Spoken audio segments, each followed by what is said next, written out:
Passe TV, tous les matins, vous êtes là. Merci à vous qui nous écoutez.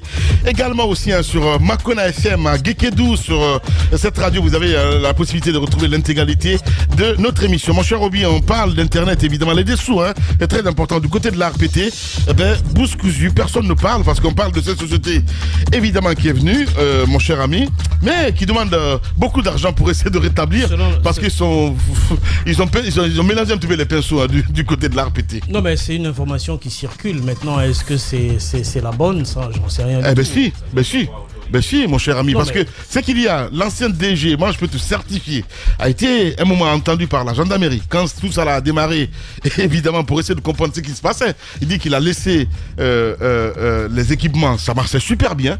Et quand malheureusement les gens sont venus pour les former, ils ont dit, tu connais le Guinéen, comment on est quoi. Parfois même on sabote, on dit non, nous on n'a pas besoin de formation, on peut peut-être apprendre, je vais dire en une semaine. Or, ces gens-là, les experts qui sont venus installer ces équipements-là, une fois installés, ils ont dit il faut peut-être former les agents du côté de la RPT et tout ça, sauf que ils ont boycotté, à dire peut-être que ils sont plus formés ou ils connaissent mieux les équipements. À la fin du compte, une fois le DG a sauté, évidemment. Tout ça a démarré comme ça. Ils ont mélangé un petit peu les pinceaux là-bas de ce côté. C'est un peu comme la RTG, voilà. C'est un peu. Ça, c'est le côté guinéen, quoi. Comme Mohamed Ali, il le faisait tout à l'heure.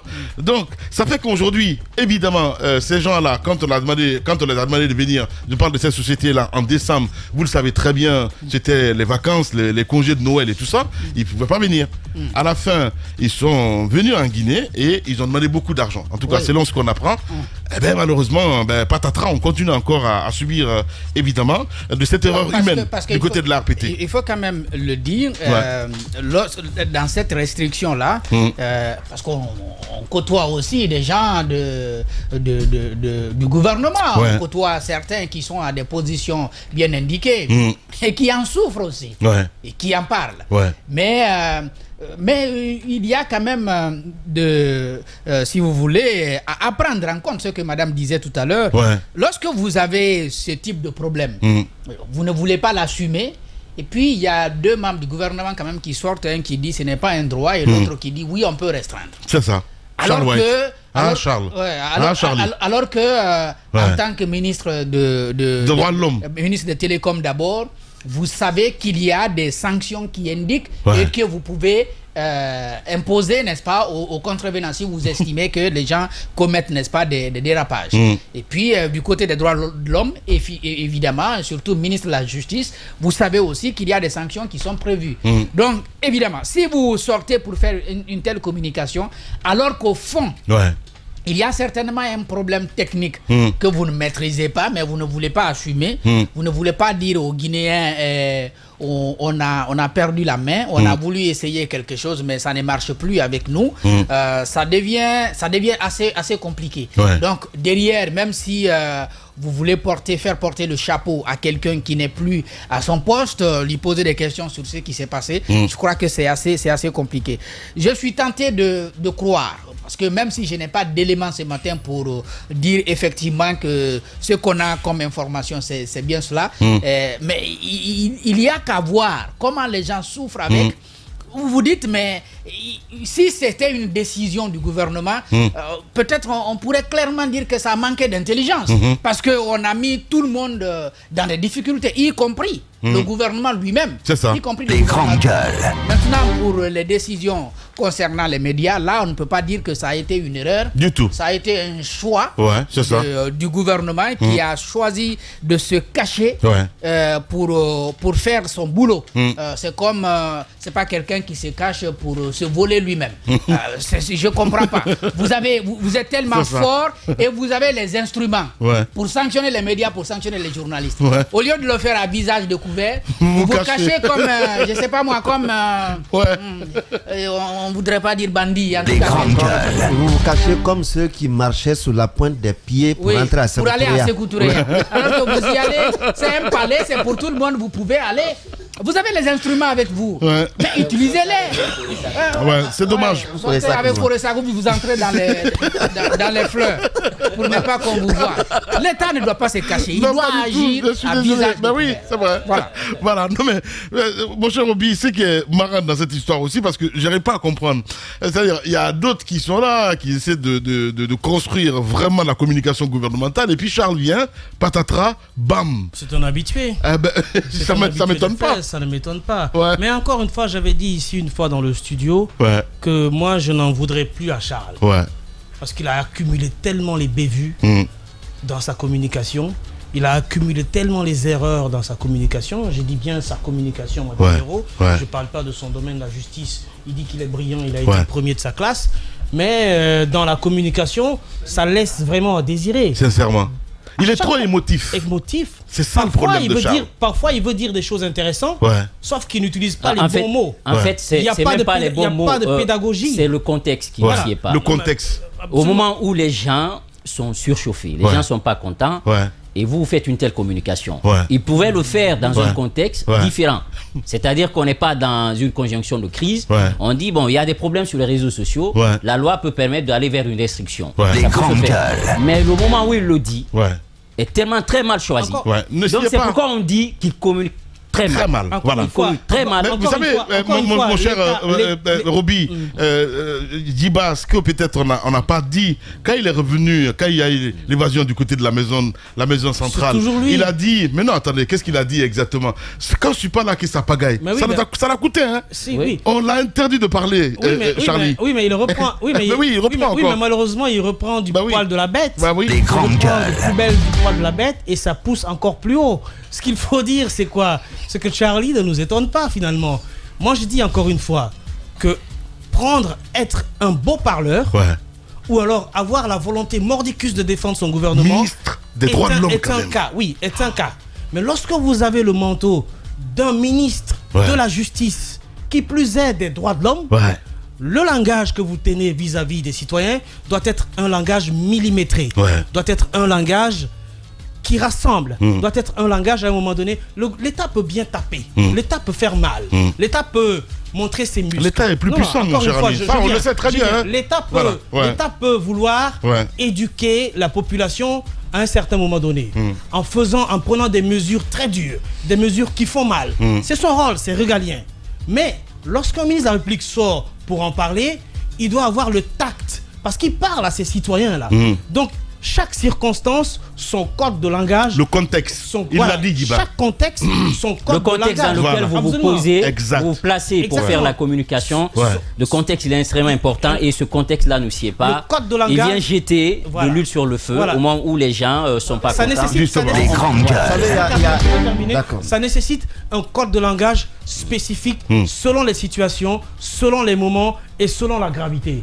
Et donc, je pense qu'en ce moment-là, les populations sont en droit de pointer du doigt l'État sur la restriction de l'Internet ou sur ce que nous traversons. Ça, c'est leur rôle, parce que l'État est censé gérer tout ça. L'État est là pour fournir les biens et services aux populations, faire en sorte que les populations puissent vivre aisément.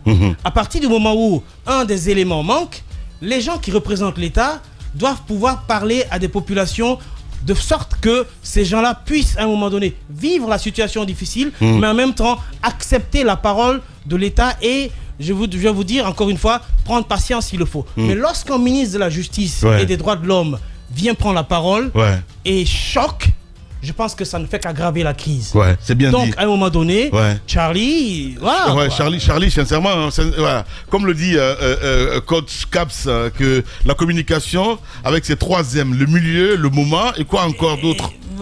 Demande à Caps. Et la manière. Et la manière. C'est ça. Justement, on pouvait aller sur les 9 questions. Il y a un problème aujourd'hui chez nous. C'est que hier, avec le président Alpha Condé, par exemple, on était dans une dynamique de désacralisation de la fonction de ministre, de la fonction de directeur. Tout le monde pouvait être ministre, tout le monde pouvait être ce qu'on veut dans ce pays. Et aujourd'hui, ce que je relève, c'est qu'on est dans une dynamique de décrédibilisation. De décrédibilisation de la presse, des hommes des médias. C'est-à-dire, on nous présente comme des moins que rien. C'est ça, des diables. Des diables, des moins que rien. Et après, on pense pouvoir gérer sans problème. On n'est pas non plus propre à tous les niveaux. Mais de tout le monde. Je vais te dire, si tu es sale, moi je ne suis pas sale. Si tu es sale, moi je ne suis pas sale. Non, je ne parle pas de moi, je parle de la corporation. Il faut se dire la vérité. Hein. Bien. Je suis bien d'accord. Si c'est Roby qui le dit, pince-moi où tu me gifles, mon cher. Non mais sincèrement quoi. Mais je rêve là, c'est pas possible. On est bien. Ben oui. À 100%. Laisse-le finir, s'il te plaît. Laisse-le finir. Je vais terminer. Laisse-le finir. Je vais terminer, Roby. Allez-y. C'est qu'on est dans la dynamique de décrédibilisation aujourd'hui. C'est-à-dire on présente les hommes des médias comme ceux qui ne valent absolument rien. De moins que rien. De moins que rien. Ouais. Et au même moment, on pense pouvoir tout faire comme si on y était pour l'éternité. C'est ça. Alors que ça va, peut-être même à un régime normal, ça a une fin. Vous allez finir et sachez bien finir. Mais aujourd'hui, on veut désarticuler tout. On veut désarticuler tout, présenter. D'un parrain pour les droits humains en Guinée depuis plusieurs années. Depuis plusieurs années. On va essayer de l'inviter la semaine prochaine. On va l'inviter la semaine prochaine. Et aujourd'hui. Ben oui. On va l'inviter. Pas Charles, je parle de Gassama, entre autres. Ah oui. Voilà. Non, mais il faut qu'il parle. C'est important. Non, mais parce que je vais te raconter une petite anecdote, mon cher Daoud Mohamed. La semaine dernière, on disait, les négociations sont en cours avec le gouvernement, la presse et tout ça. Et puis on dit, mais en fait, on a rencontré quelques sages. Et ces sages, je dis, bon, ok, moi je pris mon numéro et je pris mon téléphone, pardon, j'ai appelé ce sage-là. Mais ce qu'il m'a dit, par rapport à la presse et tout ça, j'ai pris ma tête. Je dis, ça c'est pas prêt de s'arranger, quoi. Parce qu'il disait, on en a marre de la presse guinéenne. Je dis, mon Dieu. On doit en avoir marre. On doit en avoir marre. Ali, je c'est un sage. On doit en avoir marre. Quand on nous dit, c'est pas prêt de s'arranger, quoi. Quand on nous dit, par exemple, en avril 2022, les Guinéens auront leur constitution, et que avril passe, on soit en décembre, en janvier 2024, on n'a pas la constitution. Quand on le dit, ça ne peut pas plaire. Parce que c'est évidemment que ça peut pas plaire. Ce sont vos contre-vérités là qu'on vous remet au front.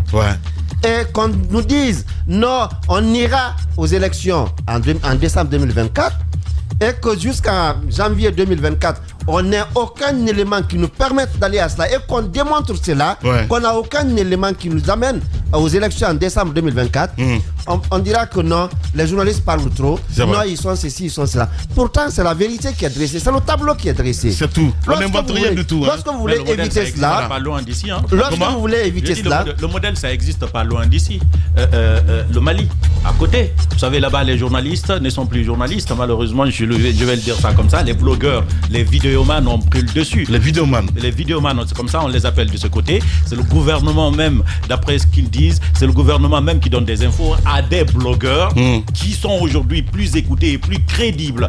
Et ça les a aidés dans leur communication, ça a aidé dans la communication gouvernementale. Aujourd'hui, lorsque vous êtes journaliste de ce côté-là, difficilement vous rivalisez avec un blogueur. Et j'ai l'impression que c'est la même chose qui arrive aussi. Et moi, malheureusement, Malamine, je suis obligé de constater de cette manière-là. Ça s'est fait avec nos camarades, j'ai envie de dire. Parce que c'est des gens qui ont quitté nos médias, qui se trouvent et à la présidence, et à la primature, et dans les institutions au ministère de l'information, et dans les directions, en fait. Ce sont les hommes des médias qui sont des porteurs de la communication à ce niveau. En tout cas, ils ont été nommés pour ça. Donc, j'ai l'impression à un moment donné qu'on dit qu'on a quand même dévoilé les médias. Nous avons leurs camarades. On connaît les stratégies qu'ils ont utilisées jusque-là. Donc, nous, on peut oser leur faire ceci. Et donc, ils ne pourront pas le faire, en fait. J'ai l'impression qu'on est dans cette dynamique. Sauf que ça n'arrange pas, justement, les choses. Parce qu'aujourd'hui, ils ont des problèmes. Il y a énormément de problèmes de communication au niveau du gouvernement, et ceux qui peuvent le réparer, ce sont les médias traditionnels, parce qu'on n'a pas lâché la main.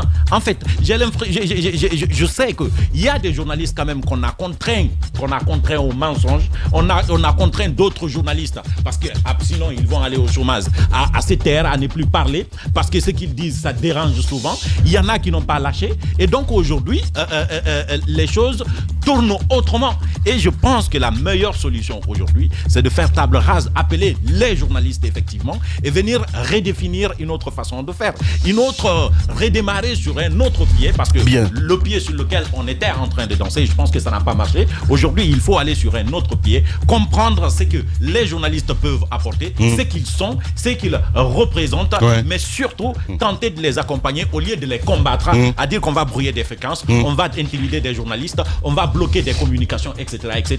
J'ai l'impression que ça ne marchera pas. Voilà, évidemment, pas une impression. Ça ne marchera pas, mon cher ami. Voilà, ça ne marchera pas. Et ça, il faut le savoir. Voilà, on a vu Alpha quand même ici à un moment donné. Allez, vous restez avec nous. On revient à 11h. Et les médias sont au bout du souffle. Le pays est à l'arrêt avec le manque de carburant. Le paradis est mal doux, dit ce matin notre ami Pété du côté d'Espace Kakandé, évidemment. Ils sont très nombreux d'ailleurs à nous envoyer des messages parallèlement. Il faut le rappeler aussi sur non seulement sur X, voilà, très nombreux également aussi à nous envoyer des messages dans ce sens. Voilà. Et puis cette analyse justement de notre ami du côté de Zéré Corée, c'est bien sûr Fassili Konaté qui fait cette analyse incroyable, j'ai envie de dire, voilà, en ce qui concerne évidemment cette crise qui frappe le pays, vous le savez très bien, depuis carrément 45 jours, si on additionne tout, 3 semaines après donc l'incendie au principal dépôt d'hydrocarbures de Conakry, le gouvernement est incapable de nous sortir un plan de réponse avec des mesures d'accompagnement et de protection contre les conséquences économiques et sociales de ce drame. Le sommet de l'État n'est pas un lieu d'apprentissage, mais d'action avec des femmes et des hommes rompus donc à la tâche. Malheureusement, des membres du gouvernement actuel, à commencer donc par le Premier ministre, des ministres ne sont pas à la hauteur des attentes du peuple, encore moins du colonel, dit ce matin Fassili Konaté, évidemment, voilà, qui analyse sur Twitter, sur X, j'ai envie de dire. Ils sont très très nombreux évidemment à réagir ce matin, mesdames et messieurs. Puis que dire de ce qui se passe du côté de la SONAP? On fait de son mieux, j'ai envie de dire, le DG de SONAP fait de son mieux, mais qu'est-ce que cela ne tienne? Encore une fois, on revient là-dessus, c'est de savoir qui porte encore une fois la communication, et puis celui qui continue à dire, est-ce que le Premier ministre Bernard Gomou se rappelle de ce discours prononcé le 14 décembre 2022 au CNT à l'occasion de la déclaration politique générale du gouvernement? Il pose la question ce matin. La paralysie donc des contre-pouvoirs institutionnels n'a fait qu'accroître la désespérance et le désespoir de nos populations. L'indifférence a aveuglé donc même les plus avertis et a laissé les populations désabusées, trompées en raison du discours faisant miroiter l'Eldorado, mais démenti par les actes de ceux qui les prononçaient. La plainte du citoyen était inaudible. L'exécution donc des décisions de justice était tronquée en raison d'une justice instrumentalisée. Et bien pourtant, c'est le peuple qui a le premier détenteur de la souveraineté d'une nation. Il est le centre de gravité de toutes les actions de l'État tout au long donc de l'histoire de la Guinée. Notre voyant peuple a prouvé sa grandeur, sa résilience face aux défis internes et externes, dit ce matin encore une fois Fassili Konaté. On va continuer le débat, Mohamed Ali, évidemment avec c'est la coupure d'internet, voilà. On le disait tantôt, qui porte la communication encore une fois de plus, avant d'en venir à ce autre sujet, parce qu'on parle des communes, subdivision donc administrative, 10 nouvelles communes créées, on apprend, on va voir tout ça au plus clair avec nos chroniqueurs dans un instant.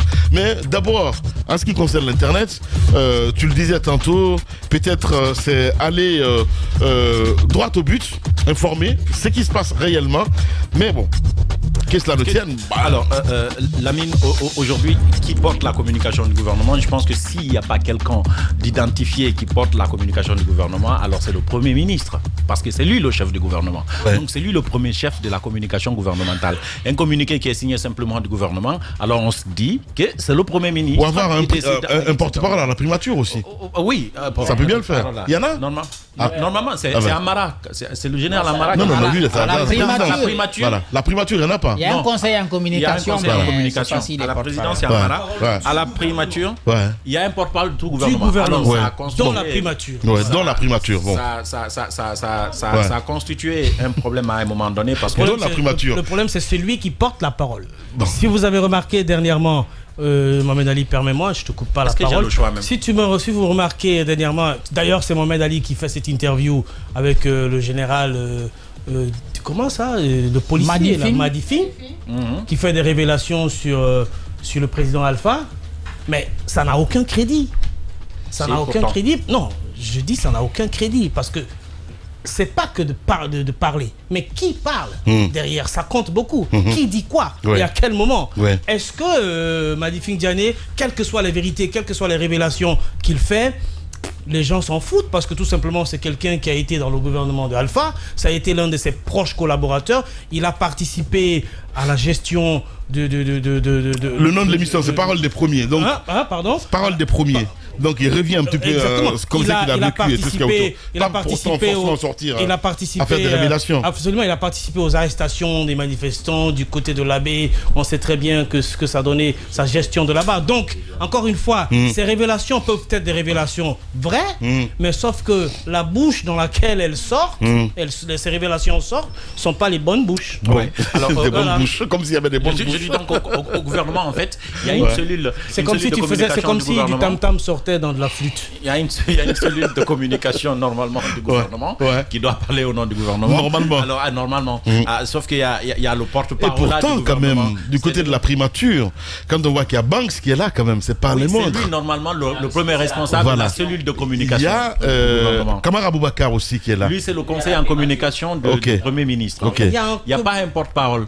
C'est Ousmane Gawal qui est censé être le porte-parole du gouvernement. Parce que le gouvernement, c'est pas. Oui, je dis censé être, parce que finalement, il y en a beaucoup maintenant, en fait. Chaque ministre devient son propre communicant. Non, il est le porte-parole du gouvernement. Le communiqué que vous avez vu ce matin, c'est signé de qui? C'est le gouvernement. Gouvernement. Je sais ce que je suis en train de vous dire, en fait. Officiellement, c'est lui le porte-parole du gouvernement. Oui, mais je vous dis qu'il est censé être. Enfin, je sais de quoi je parle, parce qu'à un moment donné, c'était un problème. Ouais, je vois, t'es perdu, en fait. Non, je suis pas perdu. Non, mais je te comprends très bien, Mohamed Ali, parce que quand tu vois un petit peu du côté du porte-parole du gouvernement, tout le monde veut être Premier ministre aujourd'hui. Donc il y a cette guerre interne qui ne dit pas son nom, mon gars, mais c'est encore autre chose. C'est trop sale. Voilà. C'est trop sale. On suppose que lorsque ça vient. Bientôt, il y aura un deuxième film. Peut-être, voilà quoi. Il y a beaucoup d'ambitions sous-jacentes qui sont nourries par certains membres du gouvernement aujourd'hui, qui fait que les gens ne veulent pas jouer le rôle. Parce que qui portait bien la parole du gouvernement, c'est veut dire par exemple que on met les résultats sous le compte de Bernard. Personne n'a envie de mettre des résultats sous le compte de Bernard quand on chacun estime qu'il peut être Premier ministre et donc chacun parle comme il veut, chacun dit ce qu'il veut et personne n'a envie de se mettre sous la coupe du Premier ministre. Voilà, c'est ça le problème. Donc, mais la faute à qui à la fin? La photo. Voilà, parce qu'on a vu Charlie quand même, qui est monté au créneau. Oui, mais je suis le Premier ministre. Je suis le Premier ministre, c'est un rappel à l'ordre quand même. Ouais, bien sûr. Allez, pour terminer, je suis en train de dire que lorsqu'une communication n'est pas signée, que ça vient du gouvernement, alors c'est lui qui porte cette communication, c'est le Premier ministre. Jusqu'à preuve du contraire, c'est lui qui nous dit ce que nous sommes en train de lire sur les papiers qui ne sont pas signés du tout. Alors, de l'autre côté, j'ai envie de dire aussi que l'Internet coupé, Lamine, et peut-être que ce que vous dites, ce que vous expliquez, c'est vrai. L'ancien directeur de l'ALP était interpellé pour comprendre ce qui se passe, mais ça, c'est entre eux. Pour moi, à travers ce que je vois, le gouvernement a volontairement restreint la liberté sur l'Internet. Le gouvernement sait comment le faire et le gouvernement décide quand est-ce qu'il va libérer ou pas l'Internet. Maintenant, est-ce qu'ils ont des difficultés? C'est à eux d'expliquer qu'ils ont des difficultés. Jusque-là, je pense qu'ils n'ont pas expliqué qu'ils ont des difficultés. Donc, il revient aux usagers d'Internet qui ont intérêt. Parce que ce n'est pas pour ne rien qu'on a un ministère de l'économie numérique. Ça voudrait dire qu'à travers Internet, il y a des activités ici. Là-bas aussi, il y a des entreprises qui fonctionnent grâce à Internet et qui payent de l'impôt à l'État. Et il y a des usagers qui payent et qui doivent demander des comptes justement à ceux qui ont restreint la liberté sur Internet. Donc du coup, c'est à ceux qui ont intérêt, donc les citoyens, ces entreprises-là, d'exiger que le gouvernement rétablisse l'Internet. Et maintenant, et plus tard, en réalité. Donc, on ne peut pas donner une explication officielle au gouvernement, alors qu'eux-mêmes, ils n'ont pas expliqué qu'aujourd'hui, ils ont voulu restreindre pendant une période et qu'ils ont perdu la main, ils n'arrivent plus à rétablir. Moi, ça ne me convainc pas, en tout cas, de la part du gouvernement. Ça fait que je ne peux pas... Enfin, il n'y a aucune circonstance atténuante pour le gouvernement dans cette histoire. On doit exiger que le gouvernement rétablisse l'Internet parce que c'est eux qui ont délibérément et volontairement restreint la liberté de ce côté. C'est eux qui ont délibérément et volontairement restreint les fréquences médias, etc. Donc le gouvernement doit prendre la plus grande responsabilité. Et surtout le ministre des Postes et Télécommunications, puisque c'est lui, après le président, qui est le premier responsable de tout ce qui est lié à l'Internet dans notre pays, il doit prendre la plus grande responsabilité et que des sanctions en découlent, bien évidemment. Oui, évidemment.